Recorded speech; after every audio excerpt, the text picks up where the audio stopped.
Akropolis is a decentralized finance platform that aims to give people the tools to save, grow, and provision for the future. This video is the first in a two-part series where we'll take a deeper look at Akropolis and explore the different ways it is attempting to provide financial services to the crypto community. Hi guys, my name is AG Hunter, and my goal is to help you make good investment decisions by providing quality analysis of cryptocurrency projects. If you like what you see in this video, please hit like and subscribe. My YouTube channel is still very new, so every engagement really helps. Also, if you have any feedback or suggestions, please leave a comment below, and I will get back to you. Today, we're going to review the Akropolis project. Akropolis is building a platform designed to make it easier for people to interact with the decentralized finance ecosystem. Akropolis is not so much a decentralized finance product itself, but more a portal that allows you to interact with multiple underlying DeFi platforms. It's aiming to be a one-stop shop, so to speak, allowing you to service all your finance needs in one place. In the first video in our two-part series, we'll take a look at the background to the project and the overarching philosophy that has guided the project's development. We'll also look in depth at the project's first two products, the Akropolis OS and Sparta, which is a decentralized lending platform. In a second video, we'll cover Delphi, which is the latest product that the team have rolled out. We'll take a look at the project's token structure, and we'll finish with the discussion of some of the risks and opportunities that this project presents.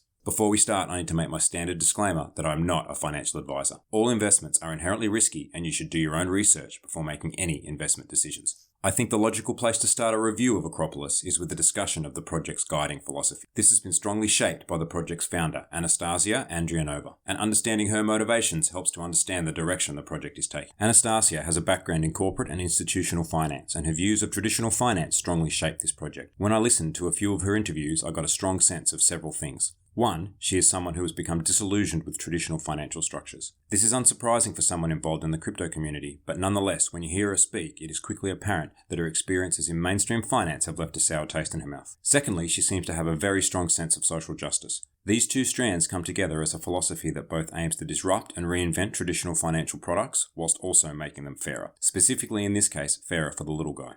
Anastasia also has an interest in and some professional experience with developing markets. How this influences Akropolis is in a focus on solutions that are independent of country or geographic risks. She wants to facilitate investment in a way that protects small investors from corporate malpractice or inept and corrupt governments. She also wants to do it in a way that is accessible to people whose geography might normally prevent them from using products and services that people in developed economies take for granted. Once you understand this, a lot of the information you read about Akropolis begins to make sense. The project's mission is to give people the tools to save, grow, and provision for the future safely and without dependence on geography, a central counterparty, or falling prey to predatory or financial practices of multiple intermediaries. That's quite a mouthful for a mission statement, but it's consistent with the impression I got when I heard Anastasia speak. Akropolis itself started as an attempt to disrupt pension markets with a decentralized pension fund. Anastasia had observed that when corporate situations went badly, often the first cookie jar to be raided was the employee pension fund, with individual employees losing their benefits in order to allow the business to repay corporate creditors. She felt that decentralized solutions provided an ideal way to prevent this situation from occurring by giving individual employees control over their own retirement savings. While the team have moved away from this in the short term, it's a good example of the style of product that Akropolis is aiming to bring to market. Several of their products are also aimed at providing services to the unbanked. Having touched on the background of the project, this brings us naturally to a discussion of the project's products themselves. At the highest level, Akropolis provides a gateway to a suite of different financial services. They have both their own financial products, such as Delphi and Sparta, which I'll discuss shortly, but they also aim to allow others to build upon their infrastructure to roll out other products as well. Akropolis aims to be a one-stop shop which allows a consumer to meet all their financial services needs in the one place. Akropolis have launched 3 products to kickstart the project. They are the Akropolis OS, Sparta, and Delphi. The Akropolis OS is simply a software development kit, or SDK for short, that allows external developers to build upon the underlying Akropolis operating system. As mentioned earlier, the aim is to have Akropolis as the hub of a range of financial products, with some of those products being developed internally, but many also being developed by external teams. The SDK is a set of tools that allows external developers to launch their own applications on the Akropolis network. Next we come to Sparta, which was the first financial product launched by Akropolis. Sparta is a lending platform that allows users to take out under-collateralized crypto loans. Most DeFi lending platforms offer over-collateralized loans, which can be problematic for many borrowers. Collateralization is the process by which a borrower has to provide security in order to take out a loan. The simplest example is that of a mortgage, where the borrower uses the house they own as security for the loan. If the borrower defaults, then the bank takes possession of the house to repay the money that the borrower owes.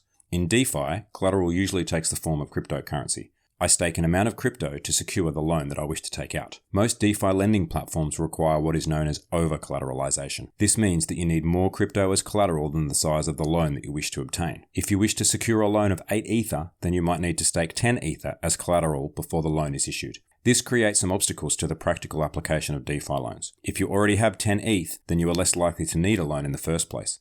And if you need to borrow 8 ETH, you might not have the funds required as collateral to secure the loan. Over-collateralization makes credit available to those who already have capital and leaves everyone else out of the loop. Akropolis have solved this by developing a system that allows for the issuing of under-collateralized loans. They achieve this through the use of a series of guarantees. To obtain a loan, you require 50% of the loan amount up front as collateral and a number of individuals who are willing to guarantee the remaining 50%. While available to anyone who meets the requirement, this product has been designed with the developing world front of mind. The Sparta documentation specifically states that the product design is intended for use in small communities where borrowers and lenders know one another. It allows borrowers to access funds within their community in a way that might not have been available to them previously, while simultaneously allowing lenders to receive a return on their unused capital. This is financial intermediation in its purest form.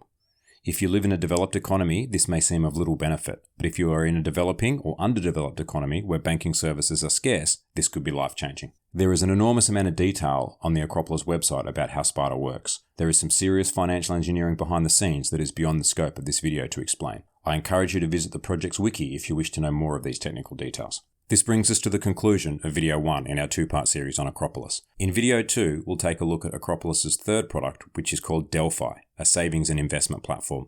We'll also discuss the token structure, which for this project is reasonably complicated, and we'll finish with a review of some of the opportunities and risks that this project presents.